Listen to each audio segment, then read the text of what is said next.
de la tráquea y del esófago. Pregunta 4. Dibuje esquemáticamente el sistema de las venas ácidos.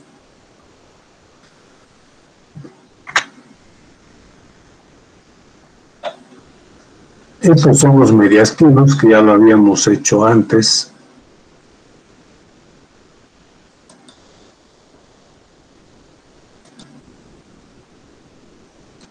Este es un plano que pasa a través del ángulo de Loewis hasta el borde inferior de T4. Otros anatomistas dicen que es el cartílago intervertebral T4, T5. Son detalles que no tienen mayor importancia. Y este plano también es referencial, no es, digamos, como en geometría totalmente y 100% exacto. Depende mucho a veces del sexo, de la talla del paciente y además de la posición del paciente. Si el paciente está de pie, si está en decúbito dorsal, si el paciente está vivo o estamos midiéndolo en un cadáver. Para que vean ustedes que la medicina siempre es relativa y podemos, de todas maneras, el plano que pasa a través de esta línea imaginaria va a dividir el mediastino superior del mediastino inferior. El mediastino inferior se subdivide en mediastino anterior, mediastino medio y mediastino posterior. En cada uno de estos mediastinos vamos a encontrar nosotros una serie de órganos que ya los hemos citado. Por ejemplo, en el caso del mediastino anterior, tenemos que está ocupado por el músculo triangular del esternón. Están también las arterias torácicas o mamarias internas, las venas torácicas o mamarias internas. Va a haber este tejido linfático y tejido conjuntivo. Y no olvidemos también el timo. El timo ocupa el mediastino superior y el mediastino anterior. En el mediastino medio básicamente está el pericardio y el corazón. Y en el mediastino posterior es lo que vamos a estudiar en esta clase con detenimiento.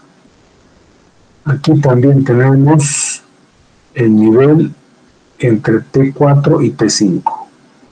Con línea interrumpida está marcando el punto de donde de aquí para arriba se va a llamar mediastino superior. Obviamente, el límite superior del mediastino superior va a ser el orificio torácico superior, que ya lo hemos definido. ¿Qué elementos anatómicos van a ver en el mediastino superior?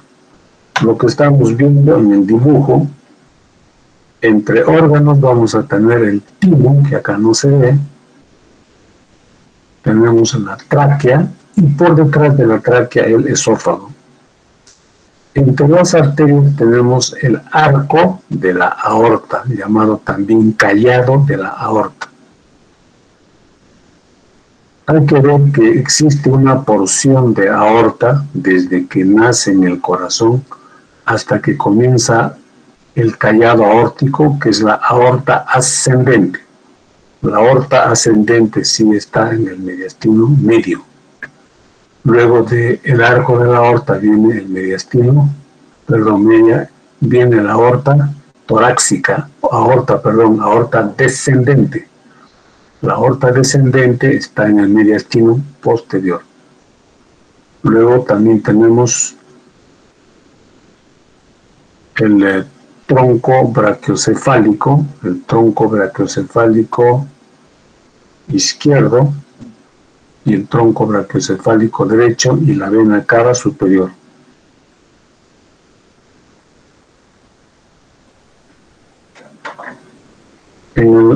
La vena cava superior, las venas brachiocefálicas derecha e izquierda, como ya lo dijimos,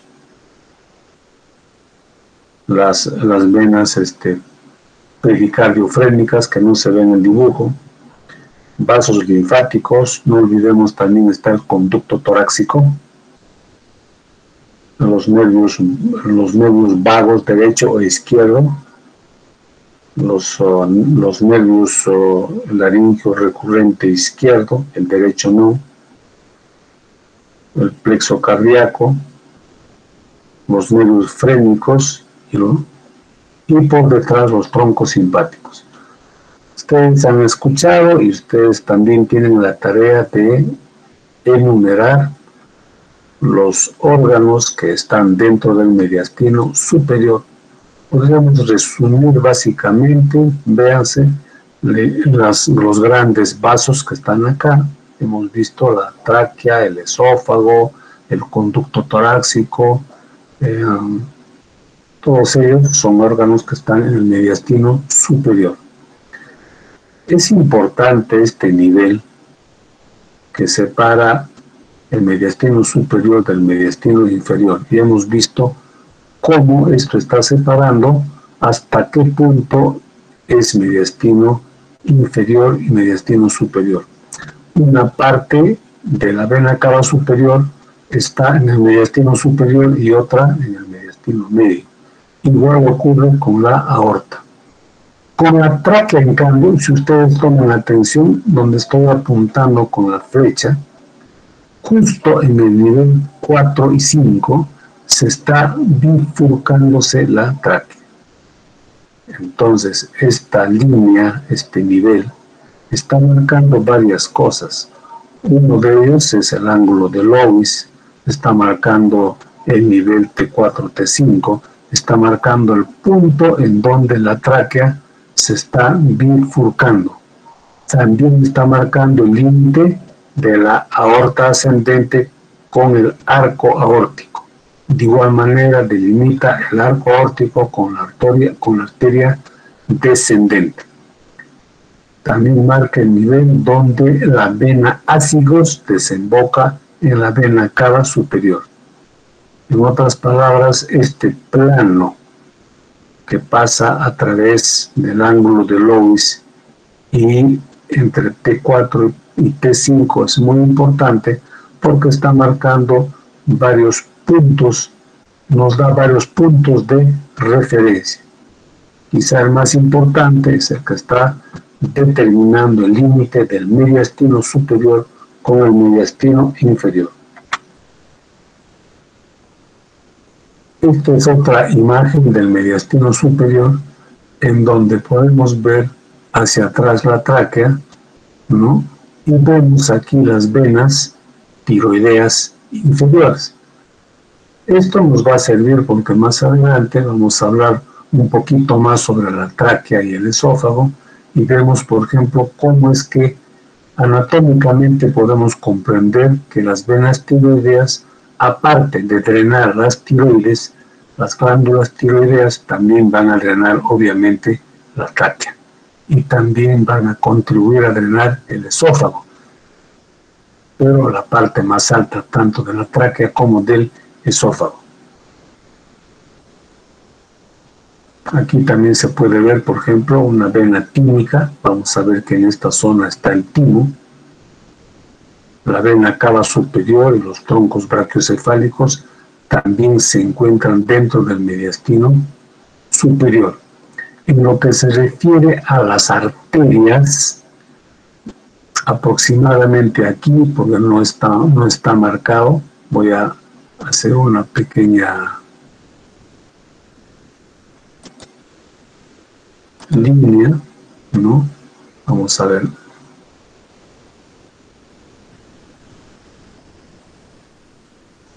Ahí está. Podemos hacer una línea aquí, en donde estoy marcando el límite aproximadamente en esta zona está el orificio torácico superior. Para ver lo siguiente, vemos que ambos troncos venosos brachiocefálicos están en el mediastino anterior, perdón, en el mediastino superior. En cambio, tenemos aquí la arteria carótida y la arteria subclavia, ambos nacen del arco aórtico y están en el mediastino superior. En cambio, vemos en el lado derecho, aquí tenemos la arteria subclavia y la arteria primitiva, carótida primitiva. Ambas están por encima de esta línea y por lo tanto ya no están, son estructuras del cuello, ya no del mediastino superior. En cambio, el tronco brachiocefálico, este es el tronco arterial brachiocefálico que nace de la aorta, sí está dentro del mediastino superior. En lo que se refiere al nervio laringio recurrente, que estoy marcando acá, voy a marcarlo con un pequeño arquito, el laringio recurrente derecho no se encuentra en el mediastino superior. En cambio, el nervio laringio recurrente izquierdo, que pasa por debajo de la aorta, recordemos que el derecho pasa por debajo de la subclavia, el izquierdo lo hace por debajo del callado aórtico. Este laringio recurrente sí está dentro del mediastino superior. Entonces son pequeños detalles, ¿no?, que nos están enseñando qué órganos están en el mediastino superior, qué órganos están en el mediastino anterior, medio y posterior. Por eso es que se les ha dejado como tarea y ustedes deben conocer qué órganos están en cada uno de los mediastinos. Aquí tenemos, por ejemplo, una sección transversal del mediastino superior a nivel de T3. ¿No? Recuerden que un poco más abajo ya está la bifurcación de la tráquea. Recordando los conceptos básicos de la anatomía del tórax, hemos dicho siempre que la cavidad torácica se divide en dos sacos pleurales, que los estamos indicando acá. Vamos a poner acá saco pleural, le pongo como número 2 al saco pleural, y el mediastino. En este caso solamente estamos viendo el mediastino superior. Aquí tenemos la vértebra T3, que la estoy subrayando, y justo por delante de la vértebra T3 estamos viendo el esófago. Observen que el esófago tiene paredes colapsables porque tiene paredes musculares. Por delante está la tráquea. La tráquea tiene la característica de estar formado por anillos traqueales en forma de herradura y el círculo se completa por esta membrana que está compuesta básicamente por tejido muscular liso que completa el anillo traqueal. Estamos viendo también la disposición del conducto torácico, que es otra de las estructuras anatómicas que están en el mediastino posterior y aquí en el mediastino superior. Observen que es muy importante los grandes vasos, los voy a marcar acá, la vena brachiocefálica derecha, la vena brachiocefálica izquierda, esta será derecha, ¿no? Estamos mal, creo. Izquierda. Tronco venoso brachiocefálico izquierdo. Aquí está mal. Vena brachiocefálica derecha será. Porque definitivamente esto es el esternón. Y por lo tanto esto es izquierdo. Acá también está mal, ¿eh? Derecho está mal. Esto es derecho. Tronco venoso brachiocefálico izquierdo, tronco venoso brachiocefálico derecho. Aquí está el tronco brachiocefálico. La arteria carótida común izquierda. A ver, parece que esta imagen es vista desde abajo y así podría comprenderse que esta es derecha y esta es izquierda. Porque acá estamos viendo, entonces no habría error. Vamos a ver un ratito.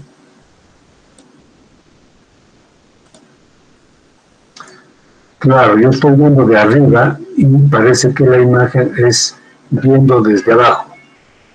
Perdón. Aló. Sí, aló.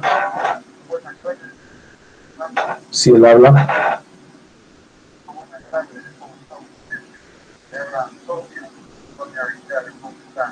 Ah, ¿qué tal? ¿Cómo estás? Dime.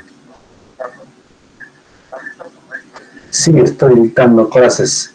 Yo te llamo apenas me desocupe, más o menos en 1 hora. ¿Ya? Ya, Antonio, ya. Ya, no te ocurres. Chao. Sí, ahí estamos interpretando la imagen y no habría error. Vamos a borrarlo en todo caso. Listo. Efectivamente, si yo veo por abajo, al principio pensé que la imagen era una vista superior y en verdad es una vista inferior. Y si yo estoy viendo de abajo para arriba, efectivamente esto es derecha, esto es izquierda. ¿No? Nos percatamos, porque este es el tronco brachiocefálico, observen que el tronco brachiocefálico más arriba va a dar se va a dividir en la carótida derecha y en el subclavia derecha. En cambio, la carótida izquierda y la subclavia izquierda sí están dentro del mediastino superior. Observen que acá está el nervio vago, está el otro nervio vago y los respectivos nervio laringio. El laringio del lado derecho no se ve porque como dijimos, es una estructura que está en el cuello. También tenemos el nervio frénico y el otro nervio frénico. Básicamente, entonces, observamos acá, por si acaso, acá está el timo,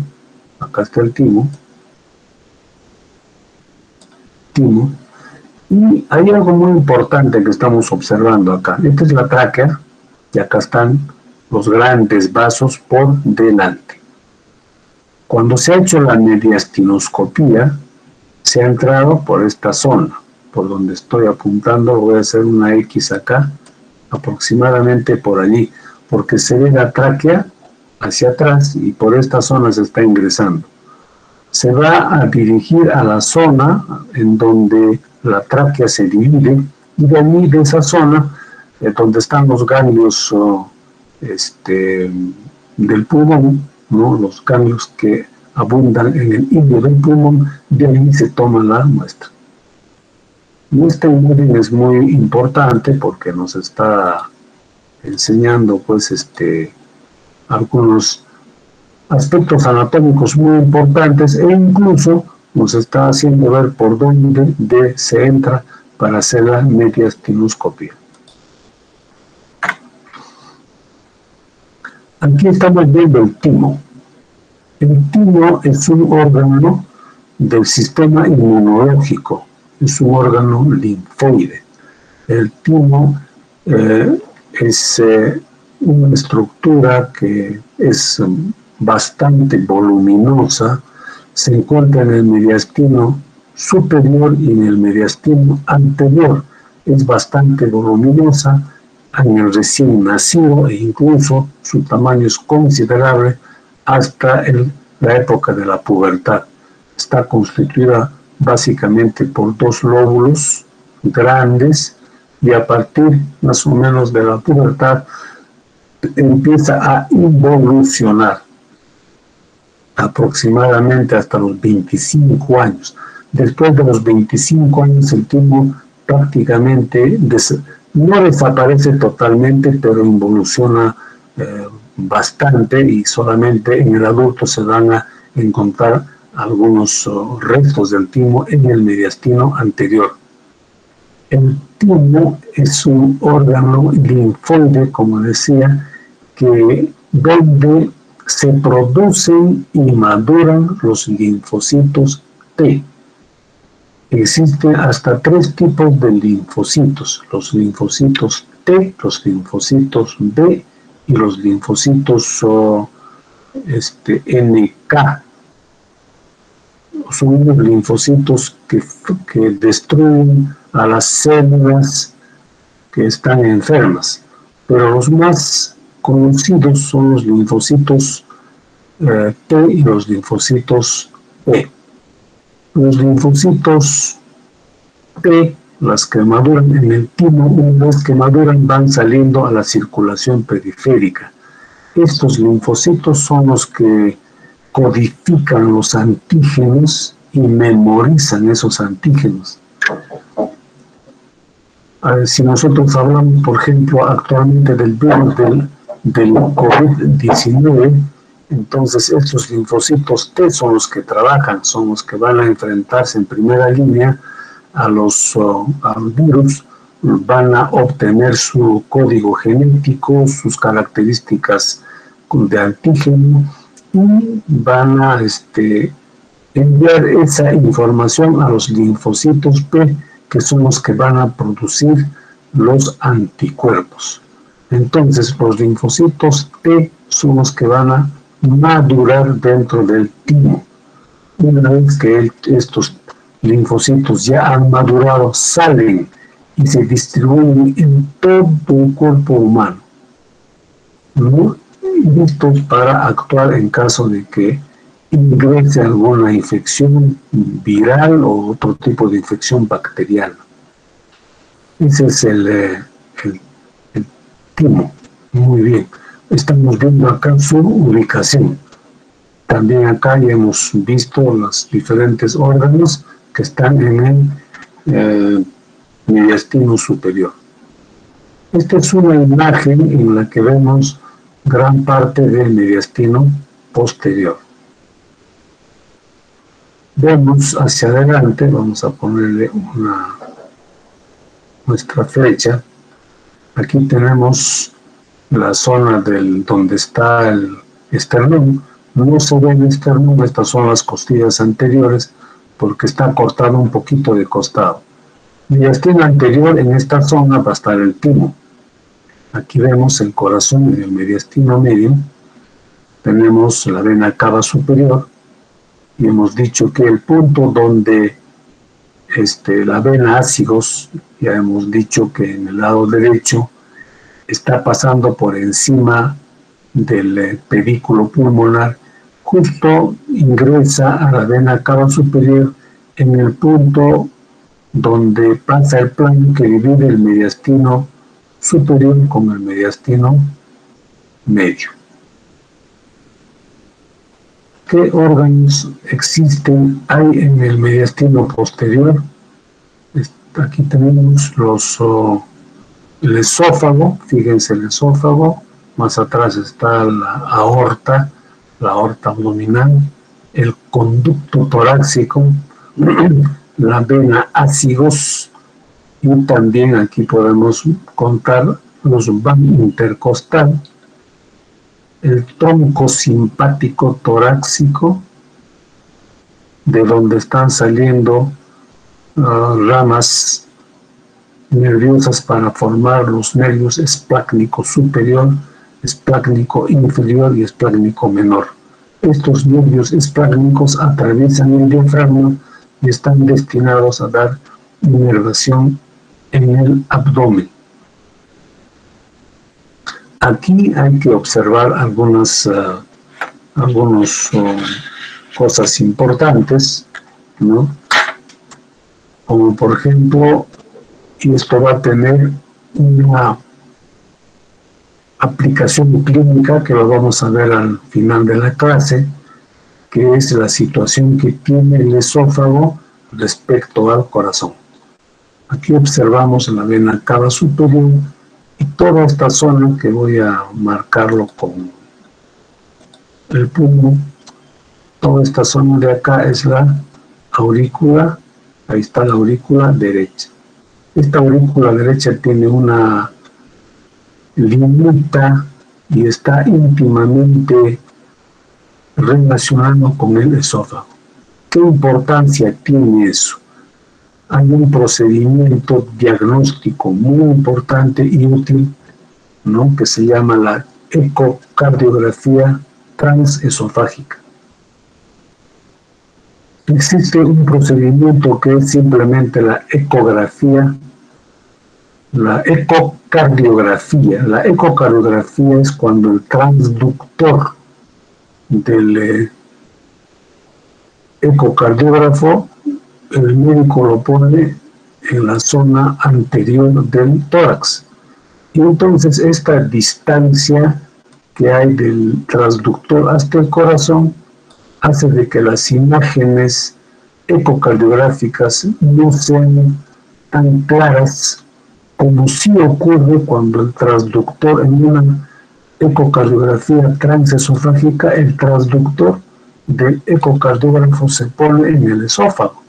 Y observen la distancia que existe entre el transductor y el corazón, prácticamente nada. Y por lo tanto, las imágenes ecográficas que se obtienen mediante este procedimiento son mucho más útiles porque tienen una resolución bastante significativa en comparación a una ecocardiografía común. Por supuesto que no reemplaza a la ecocardiografía común, pero sí da un estudio más fino cuando se requiere este estudio más fino, como por ejemplo en estudios ya prequirúrgicos en donde se requiere una precisión de las imágenes. Vamos a desarrollar entonces algunos aspectos, ¿no?, de los órganos que están en esta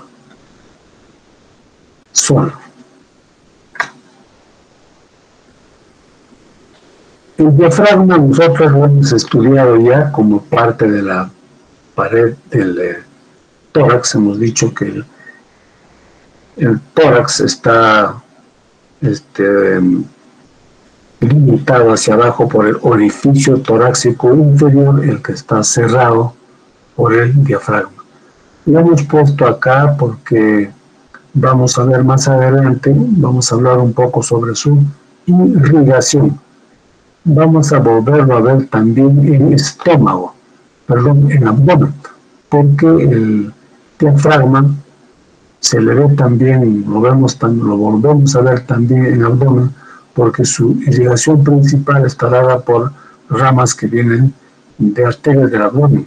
Y segundo, porque este diafragma está limitando la cavidad torácica de la cavidad abdominal y es por eso que lo volvemos a ver. Les recomiendo en todo caso que repasen sus porciones, sus inserciones, y también hay que saber qué elementos anatómicos están atravesando por cada uno de sus tres orificios, que son el orificio aórtico, el hiato esofágico y el orificio de la vena cava inferior.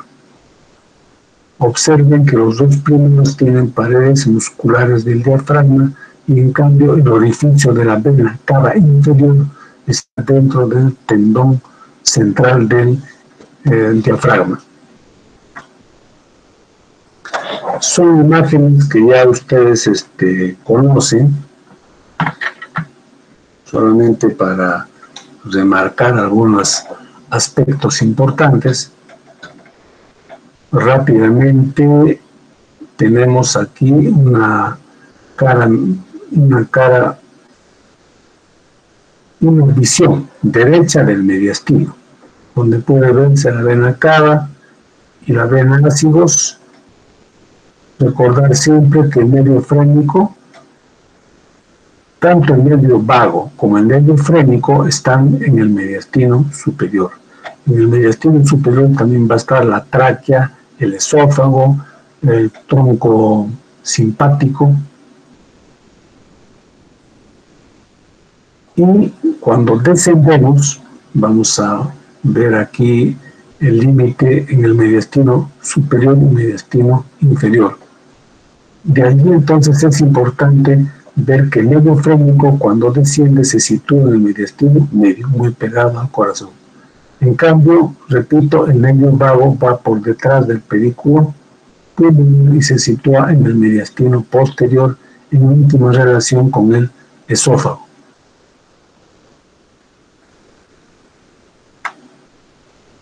En el lado izquierdo, en cambio, vemos otra vez el pedículo pulmonar, nuevamente el nervio frénico hacia adelante del pedículo pulmonar, el nervio vago por detrás del pedículo pulmonar. No olvidemos que junto al nervio frénico está descendiendo la arteria pericardiofrénica, que es rama de la arteria mamaria interna. Hacia arriba nuevamente vemos la tráquea y por detrás el esófago.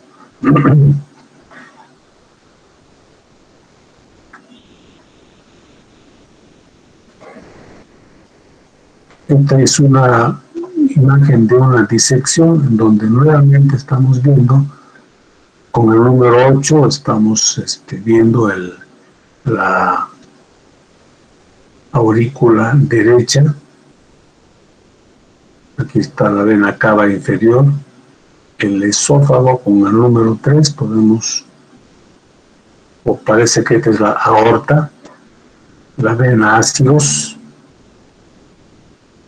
con el número 7 es la vena cava superior.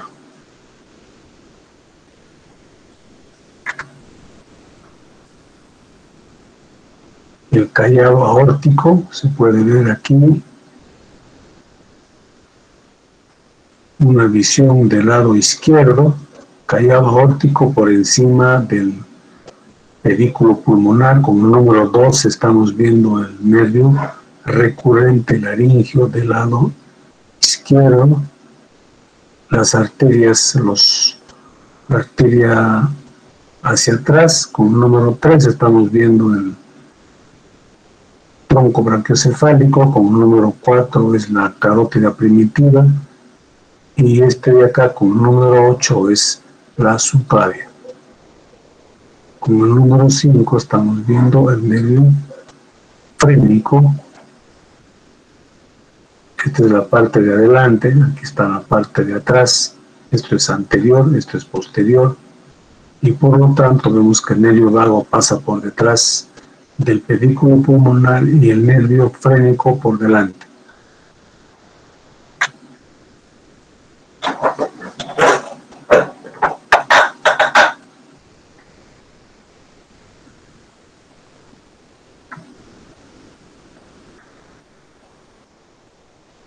Vamos a hablar un poquito de la tráquea, porque es un elemento anatómico del mediastino superior.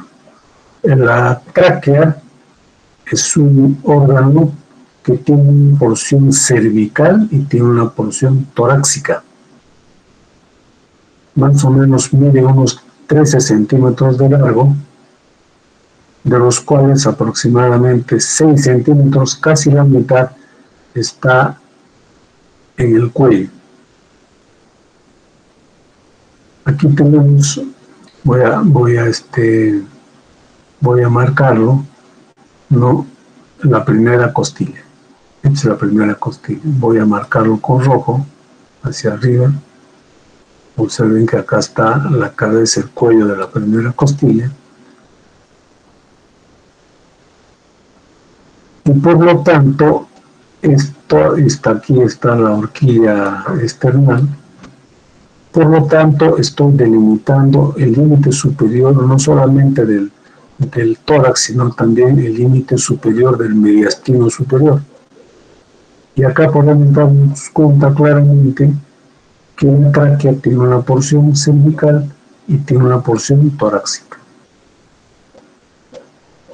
Atrás está el esófago, también tiene una porción cervical y también tiene una porción torácica. La tráquea dijimos que tiene más o menos unos 13 centímetros de longitud y esta va a comenzar a nivel de la vértebra C6. Recuerden sus estudios de cuello. Aquí está justo, comienza por debajo del borde inferior del cartílago cricoides. Va a terminar obviamente bifurcándose a nivel del plano que separa el mediastino superior del mediastino inferior, es decir, a nivel de T4 y T5. Tiene un diámetro más o menos de 2 centímetros y está formado aproximadamente entre 16 y 20 anillos traqueales. Ya hemos visto antes cómo los anillos traqueales tienen una forma de herradura y hacia atrás están complementados por tejido muscular liso.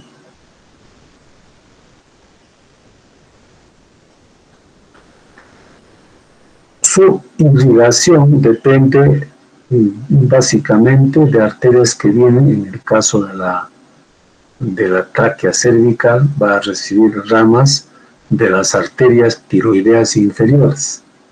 Hemos visto en una imagen anterior también cómo las venas tiroideas inferiores son capaces de drenar a la tráquea cervical. La región cervical básicamente está irrigada por las arterias pericardiofrénicas. La parte más superior por la misma arteria mamaria interna y más abajo por las arterias pericardiofrénicas. Recordemos que las arterias pericardiofrénicas son ramas también de la mamaria interna. Ya hemos dicho que es drenado por las venas tiroideas inferiores y la parte más inferior por las venas que forman el sistema venoso de las venas ácidos. Entonces, vamos a ver ahora algunos aspectos del esófago. Ya hemos visto en una imagen anterior cómo el esófago está por detrás de la tráquea. Igual se sitúa también en el tórax. Como vemos, el esófago hacia arriba obviamente va a estar en el mediastino superior y más abajo está en el mediastino posterior.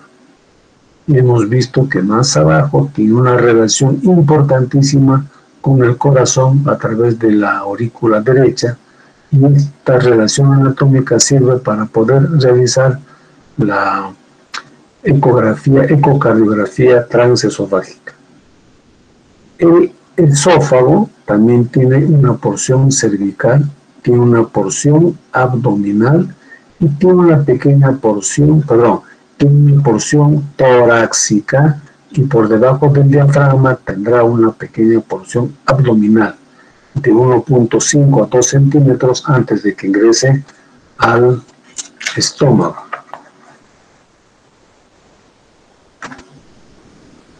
En cuanto al esófago, hay que tener en cuenta también su irrigación.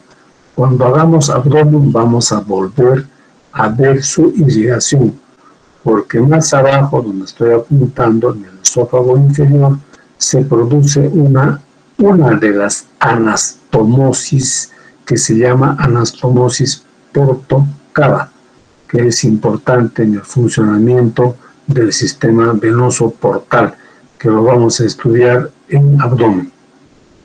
La porción cervical está irrigada por ramas de la arteria tiroidea inferior, igual que la tráquea, también tiroidea inferior. Recordemos que la arteria tiroidea inferior es rama del tronco tirocervical, o llamada también tiro bicéntrico escapular, ¿no? Rama de la subclavia. La porción torácica del esófago está irrigada por ramas esofágicas de la arteria aorta, y también recibe ramas de las intercostales posteriores. Pero también hay que considerar que hay una porción inferior del esófago que va a estar irrigada también por ramas de la aorta abdominal y también por ramas de una arteria que se llama gástrica izquierda, que es rama del tronco celíaco. Su drenaje venoso, la parte superior está drenada por las venas tiroideas inferiores y más abajo por las venas ácidos. Y el tercio inferior, la vena gástrica, ¿no? Esta vena gástrica es la que va a tener anastomosis, va a tener anastomosis con el sistema venoso portal. Esa es la importancia de estas partes de la anatomía. Entonces, acabamos de describir la tráquea y el esófago como órganos importantes del mediastino superior y también del mediastino posterior en el caso del esófago. En cambio, la tráquea obviamente no va a tener ninguna porción en el mediastino inferior, ya que justo a nivel de T4, T5 se da su bifurcación. Y hemos visto estas imágenes.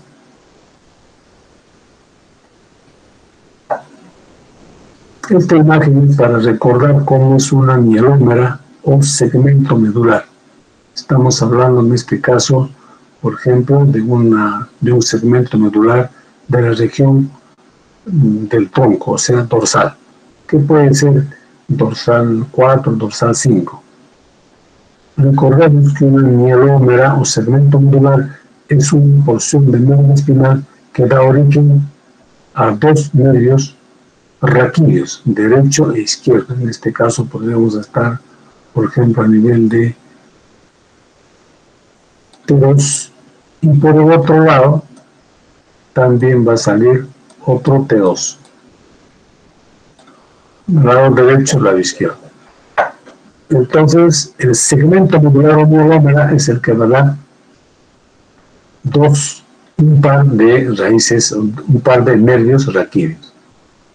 Este es el nervio raquídeo, vamos a apuntarlo por acá con una X, ese es el nervio raquídeo. El nervio raquídeo entonces está formado por una raíz sensitiva posterior. No, el nervio estaría más acá.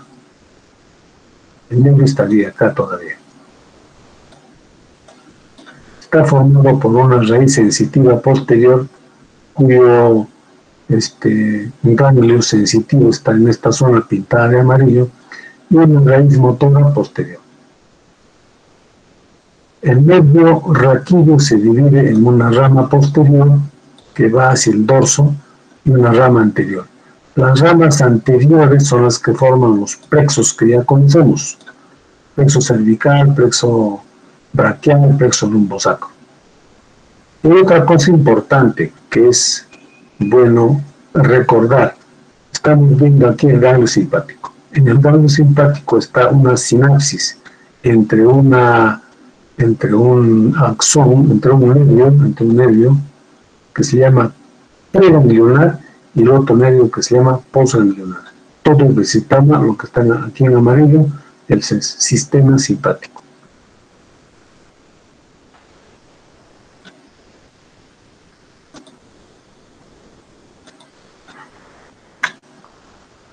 Esto para poder entender una vez más el sistema nervioso vegetativo. En el lado izquierdo tenemos el parasimpático y en el lado derecho el simpático. Hemos visto hace unos momentos cómo es que los diferentes mielómeras están dando acá las raíces de los nervios raquídeos, y de ahí salen los ramos comunicantes que van a hacer sinapsis en el tronco simpático, de los cuales salen los nervios por distintos medios para dar inervación simpática a diferentes órganos. De manera similar, en el lado izquierdo tenemos la distribución del sistema parasimpático. En la cabeza básicamente están asociados a ganglios que en este caso que tienen mucho que ver y están asociados con las tres ramas del trigémino y algunos otros nervios craneales. El nervio principal que va a llevar ramas, inervación parasimpática, es el nervio vago. El nervio vago va a dar inervación, fíjense, a toda la cantidad de órganos del cuello, del tórax y del abdomen. Observen que en esta zona no hay ningún nervio raquídeo. Este concepto es importante.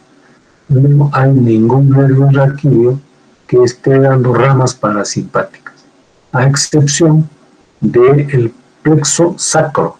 S2, S3, S4 sí van a tener, son los únicos nervios raquídeos que van a tener fibras parasimpáticas a través de estos nervios que se llaman esplácnico-pélvicos, que los vamos a estudiar más adelante, esplácnico-pélvicos, que van a dar inervación parasimpática a varios órganos de la pelvis. Básicamente hasta colon transverso. Observen que colon descendente ya está inervado por estos nervios esplácnico-pélvicos. Del colon transverso para arriba, estamos hablando, fíjense, corazón, bronquios, pulmón, esófago, intestino grueso, ascendente, transverso, todo depende del nervio vago. El nervio vago entonces tiene una amplia y errática distribución en el cuello, tórax y abdomen. De ahí su nombre. Este concepto de sistema nervioso parasimpático sistema nervioso autónomo dividido en parasimpático y simpático es muy importante para darnos cuenta de dónde están saliendo los nervios de estos sistemas parasimpático y simpático. Los nervios simpáticos también tienen otra función importante, es que estos nervios están también transportando fibras aferentes, es decir, sensaciones de dolor visceral. Este dato es muy importante. Hemos hablado, por ejemplo, del corazón, cómo es que el corazón puede también causar dolor, básicamente por isquemia.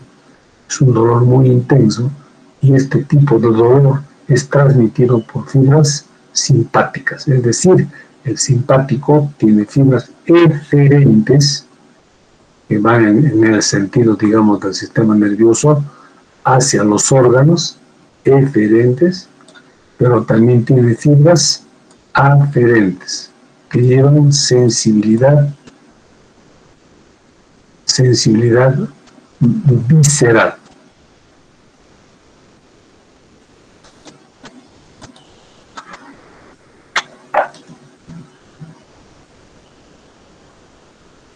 Esta es la distribución de los troncos y ganglios simpáticos. Todo lo que está en negro es los troncos simpáticos. Observen hasta abajo, en esta zona del plexo,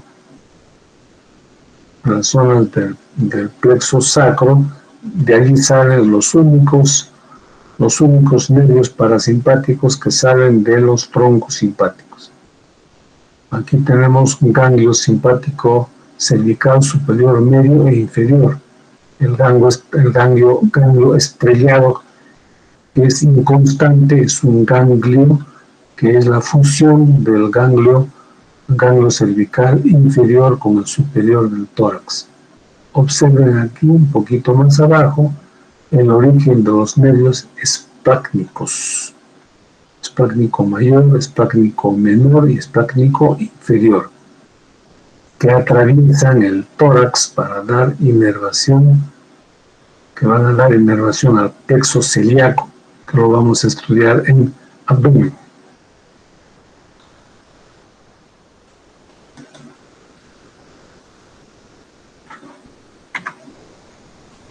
Aquí está el origen de los nervios esplácnicos. Esto es el tronco simpático cervical, que se ubica a ambos lados de la columna vertebral. Observen, acá tenemos T4, T8, T10. A este nivel todavía recién está el diafragma. Y el diafragma es atravesado por el esplácnico mayor, el esplácnico menor y el esplácnico inferior. El esplácnico mayor pasa junto con la aorta a través del orificio aórtico del diafragma. Los esplácnicos menor e inferior lo hacen pegados hacia la columna vertebral, perforando el diafragma, no no pasan a través de ninguno de los orificios del diafragma. Este es el sistema de las venas ácigos y hemiácigos. Lo hemos presentado antes. Básicamente la vena principal es la vena ácigos, llamada también ácigos mayor. Esta vena, igual que en el lado izquierdo, se va a formar de la subcostal y de la lumbar ascendente. Subcostal y lumbar ascendente. Acá también subcostal y lumbar ascendente. Ambas tienen anastomosis con la vena cava inferior y con la renal izquierda. Estas venas que ascienden por ambos lados de la columna vertebral, en el caso del ácigos, va a terminar, ya sabemos, hacia un callado por encima del pedículo pulmonar derecho y termina en la vena cava superior. Está drenando todas las venas intercostales posteriores. En el caso del lado izquierdo existen dos venas, una es la hemiácigos inferior y otra es la hemiácigos accesoria. La inferior, que tiene un origen similar al ácigos, termina a nivel de la vértebra D8, drenando en la ácigos mayor, y la accesoria lo hace de igual manera.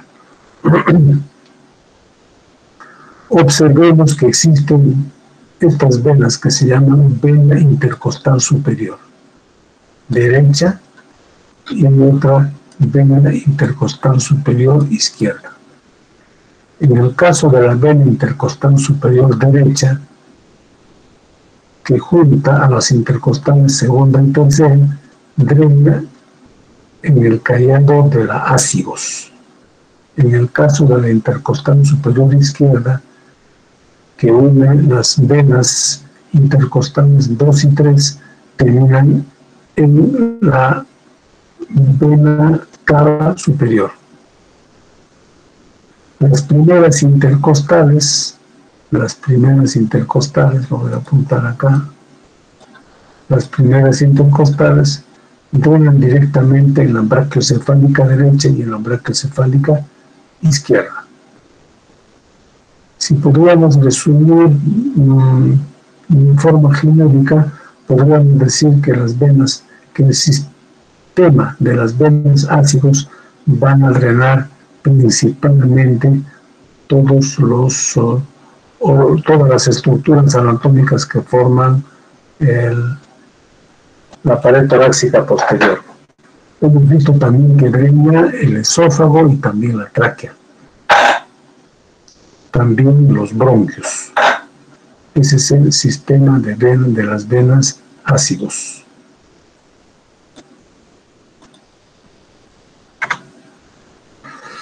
En otro dibujo de las venas ácigos, como dijimos, aquí está la vena ácigos mayor, que está drenando en la vena cava superior, y las venas hemiácigos y la accesoria. Observen que hacia arriba está la intercostal superior izquierda y la intercostal superior derecha. Y más arriba las que drenan directamente en las venas brachiocefálicas. Aquí se puede ver claramente cómo estas venas están drenando las intercostales posteriores. No olvidemos que existen venas intercostales anteriores que drenan en la vena mamaria interna y que tienen anastomosis con estas venas intercostales posteriores. Esta es una imagen y en la práctica vamos a ubicar también esta vena intercostal superior izquierda. Observen acá cómo se forma esta vena intercostal izquierda que está pasando por encima del callado de la aorta. Tiene un trayecto más o menos largo y va a terminar en la vena brachiocefálica izquierda. Es la vena intercostal superior izquierda. Puede tener anastomosis con la hemiácigos accesoria o también no puede tener anastomosis con la hemiácigos accesoria. Nuevamente, para corroborar una vez más el pedículo pulmonar, por delante el nervio frénico derecho y por detrás el nervio vago. En este caso está también dando lugar al nervio recurrente laríngeo del lado izquierdo.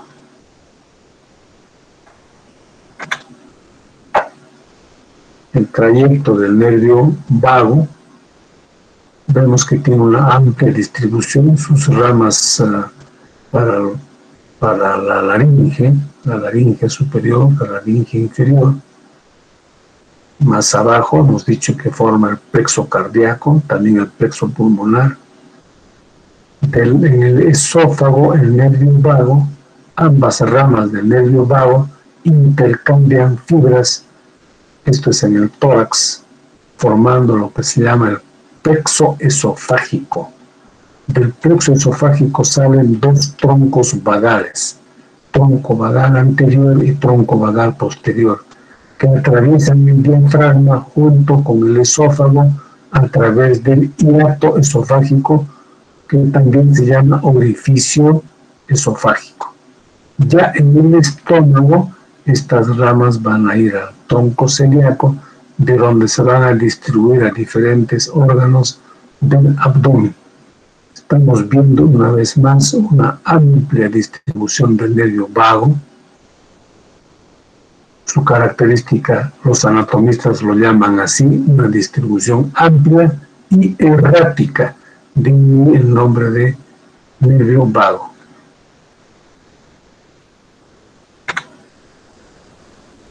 Aquí puede verse el esófago y fíjense que delante del esófago está el plexo esofágico. Es decir, hay un intercambio de fibras del nervio vago izquierdo con el nervio vago derecho. De aquí van a salir el tronco vagal anterior y el tronco vagal posterior, que no se ve.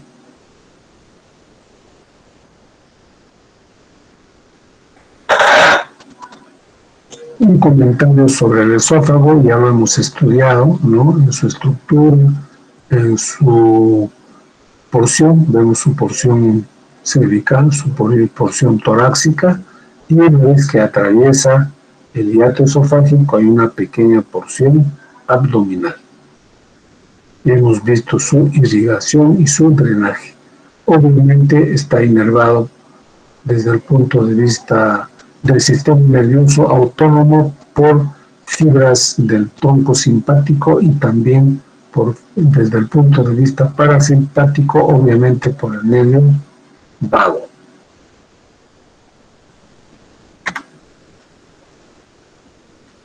Esto lo vamos a volver a ver en abdomen, pero vamos a ver, esto es una imagen inferior del diafragma.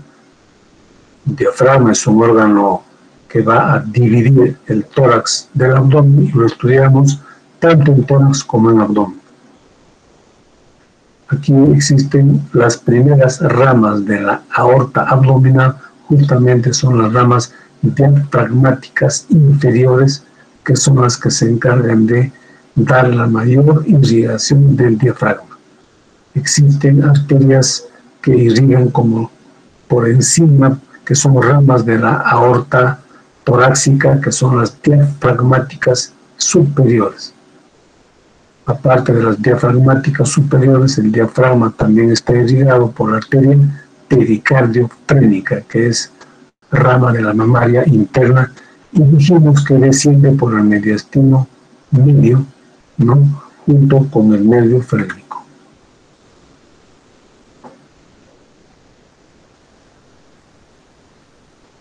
Aquí tenemos una imagen también de la irrigación del diafragma, pero también algo muy importante, que esta es el tronco celíaco. El tronco celíaco da 3 ramas, lo vamos a estudiar en abdomen. Una de ellas es la arteria gástrica izquierda, que se llama también coronaria estomática. Esta va a dar una rama esofágica, como estamos observando. Hemos dicho que el esófago tiene 3 porciones. La porción más inferior está irrigada por una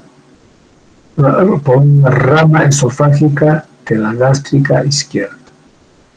Y cuando se habla del drenaje venoso, también le acompaña a esta arteria una vena que se llama gástrica izquierda.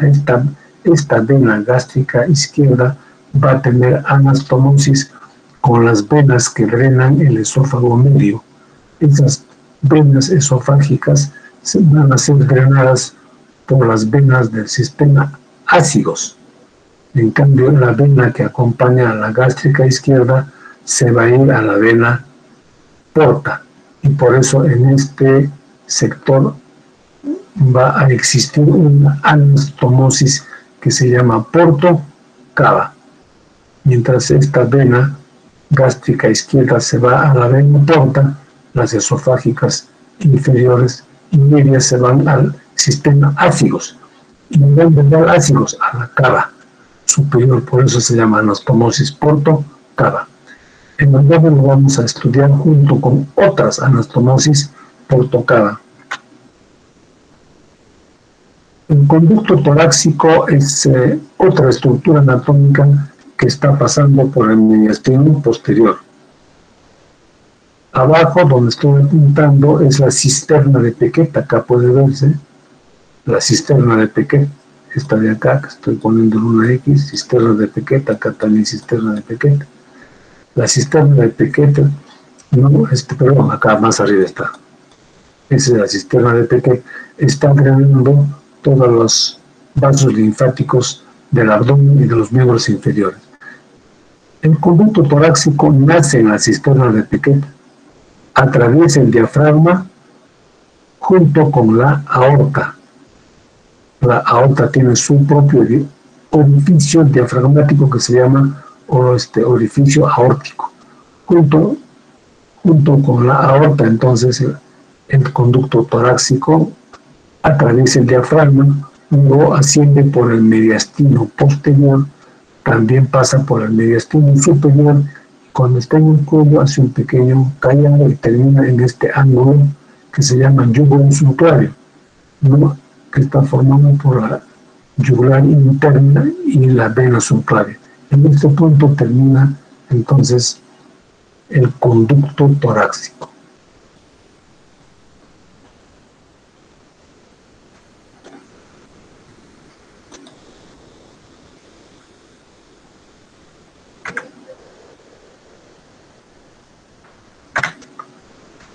Aquí está la vena torácica, el conducto torácico terminando en el ángulo yugulo-subclavio.